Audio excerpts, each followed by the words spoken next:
श्री शिवाय नमस्तुभ्यम। हर हर महादेव।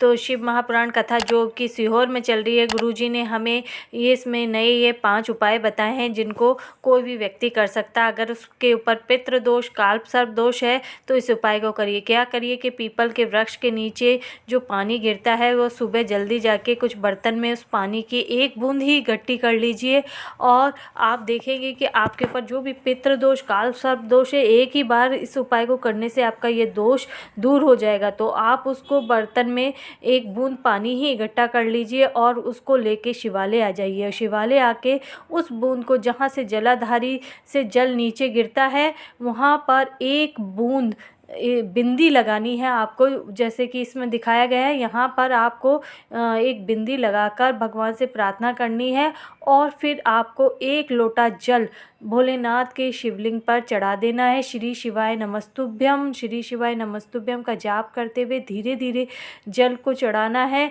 और अपनी बाबा से सारी मनोकामना बोलनी है। तो आप देखेंगे इस उपाय को करने से आपके जो भी पितृ दोष हैं, काल्प सर्प दोष है, वो भी धीरे धीरे दूर हो जाएगा। इस उपाय को आप किसी भी दिन कर सकते हैं, बस एक रविवार को छोड़ के, क्योंकि रविवार के दिन पीपल के वृक्ष के नीचे नहीं जाते, इसलिए रविवार के दिन छोड़ के आप इस उपाय को 6 दिन कर सकते हैं। सोमवार से शनिवार तक इस उपाय को कर सकते हैं। कोई भी कर सकता है, उसको अवश्य लाभ होगा। इस करके देखिएगा, आपको अवश्य लाभ मिलेगा।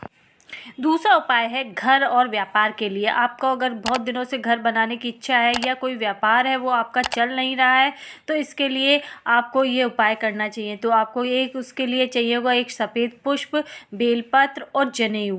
तो आपको ये तीनों अपने हाथ में लेके उस घर के अंदर आप इसको घुमाइए चारों तरफ और बाबा से प्रार्थना करिए। अगर आपकी व्यापार चलने के लिए, दुकान चलने के लिए, तो आप उस उपाय को अपने दुकान में ये तीनों चीज़ों को लेके चारों तरफ घूमिए और फिर आप इन तीनों चीज़ों को लेकर आप शिवालय आ जाइए और भोलेनाथ से प्रार्थना करिए कि बाबा मेरा ये घर बन जाना चाहिए या मेरा ये व्यापार चल जाना चाहिए। ऐसा करके आपको बस ये तीनों चीज़ें भोलेनाथ के शिवलिंग पे समर्पित कर देना है और आप देखेंगे कि 2 से 3 महीने के अंदर अंदर आपके घर बनने की व्यवस्था हो जाएगी, आपका व्यापार भी चलने लगेगा। अब हम तीसरे उपाय के बारे में बात करेंगे कि धन प्राप्ति का उपाय।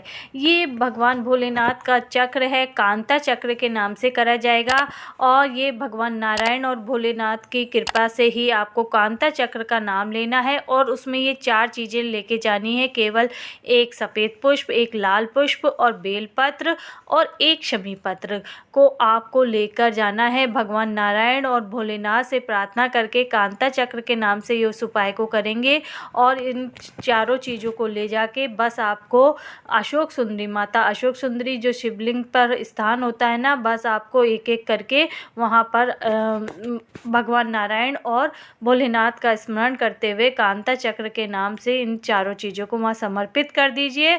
तो आपके धन की कैसी भी समस्या हो, आपके धन नहीं आ रहा हो, आपका व्यापार नहीं चल रहा हो या आपको धन की बहुत आवश्यकता है, आपके ऋण हो गया हो, बहुत उधार हो गया हो, वो सारा आपका 2 महीने के अंदर अंदर सारा चुकता हो जाएगा। आप इस उपाय को लगातार 21 दिन करके देखिएगा, आपको अवश्य लाभ मिलेगा और भगवान भोलेनाथ से प्रार्थना करिए, कांता चक्र के नाम से ये उपाय करा जाएगा।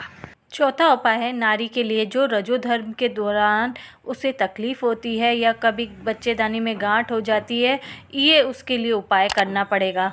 मृत्यु मंजरी चक्र है, ये माता रानी का चक्र है, इसके नाम से उपाय करें नारियां और गुलेर का पुष्प लेके माता का जो कटी भाग होता है उस पर समर्पित कर दे और माता से अपनी प्रॉब्लम बोलें कि आपको क्या कष्ट है, वो उसका बोल कर आप उस पुष्प को चढ़ा दीजिए और वहाँ से थोड़ी देर बाद उठा के ले आइए अपने घर आकर। उस पुष्प को वह नारी खा ले जिसको तकलीफ़ है, उसको अवश्य लाभ मिलेगा। 5वां उपाय और लास्ट उपाय है, ये उपाय है बड़ी बीमारी के लिए। ये भवरेंदु चक्र है, भोलेनाथ का चक्र है। इस नाम से अगर आप इस उपाय को करेंगे तो ज़रूर सफलता मिलेगी। तो क्या करना है कि जो बीमार व्यक्ति है उससे या तो वह स्वयं ही इस उपाय को करे, अगर नहीं करने में असमर्थ है तो दूसरा व्यक्ति करे। उससे लोटा छुआ कर भोलेनाथ के पहले तो आप गणेश जी के स्थान पे शिवलिंग पर जल चढ़ाइए, फिर कार्तिकेय जी के स्थान पे, फिर फिर माता अशोक सुंदरी के स्थान पे जल चढ़ाकर फिर आपको शिवलिंग के चारों तरफ गोल भाग में जल चढ़ाना है 3-4 बार करके। फिर शिवलिंग पे जल चढ़ाना है उस बीमार व्यक्ति का नाम लेकर और उसका गोत्र बोल के भवरेंदु चक्र के नाम से इस उपाय को करेंगे तो और उसका पानी को थोड़े से किसी बर्तन में झेल के ले आइए, उस बीमार व्यक्ति को पिला दीजिए। बस सारी बीमारी उसकी दूर हो जाएगी। 7 बार अगर ऐसा उपाय करेंगे तो वो सब ठीक हो जाएगा। अगर आपको इन उपायों के बारे में पूछना है तो कमेंट्स बॉक्स पे लिख के पूछ सकते हैं और मेरे साथ बोलिए श्री शिवाय नमस्तुभ्यम, हर हर महादेव।